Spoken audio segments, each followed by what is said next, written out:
It's what Guy Debord, the great situationist theorist from the 1960s in France, called the society of the spectacle. And Baudrillard, other theorists have theorized this. We live in a consumer society, a media society. We're saturated with images and goods and services and distractions.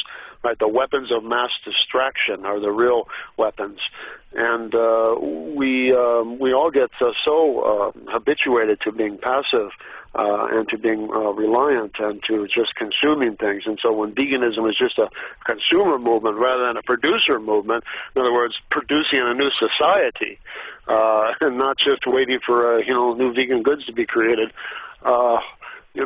we all get caught up in this society of the spectacle. And so then this is how blogging can be considered to be an adequate form of activism. This is how people can stop talking about the need for social institutional change.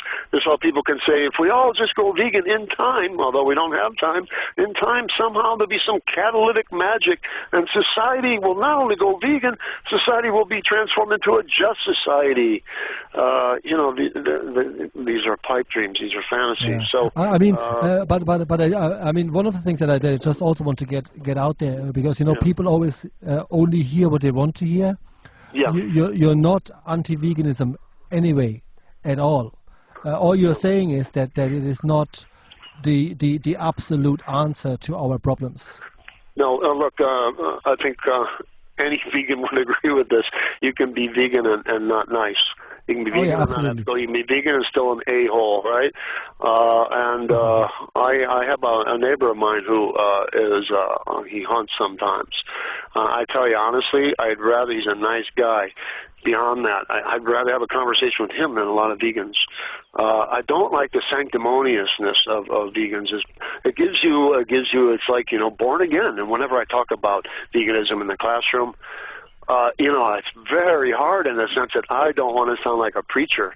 And I don't want to sound like I have the truth. Now, you've got to be vegan, too, and you've got to get the truth, too. In some ways, yeah, I think it is the truth. In some ways, yeah, I think you've got to be vegan. But it's just, the sanctimoniousness of this. And there are many qualities and many things that go into being a good person. Absolutely, I understand. I just basically wanted to sort of highlight that you are still vegan. Because, people only hear what they want, what they get out of a conversation. So they have said about, this guy doesn't even like vegans, this kind of way. That's not what you're saying. Just wanted to make that clear, No. I am a vegan, of course. I've been vegetarian for 30 years, vegan for over 15. In summation, let me just say this. I think that we forget that being a vegan is only a necessary but not a sufficient condition for being a good person.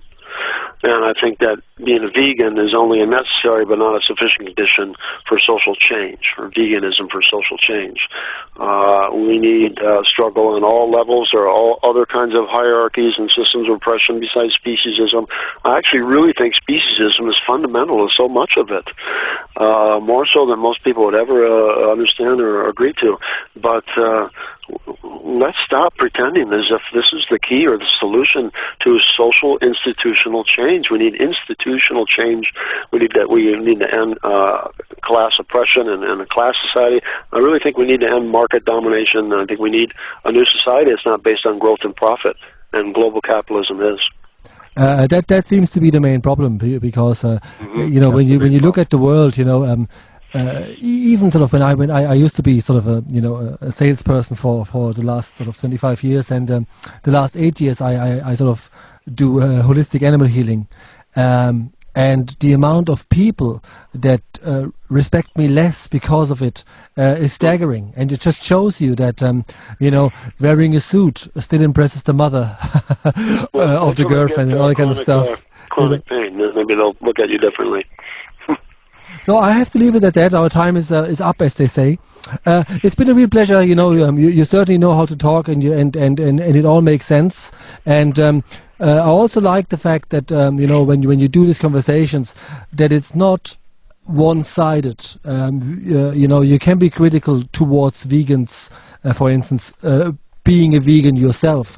Just in the same way, one can be critical towards the state of the world we're living in, and that's the good thing about the so-called free speech, that this won't get censored.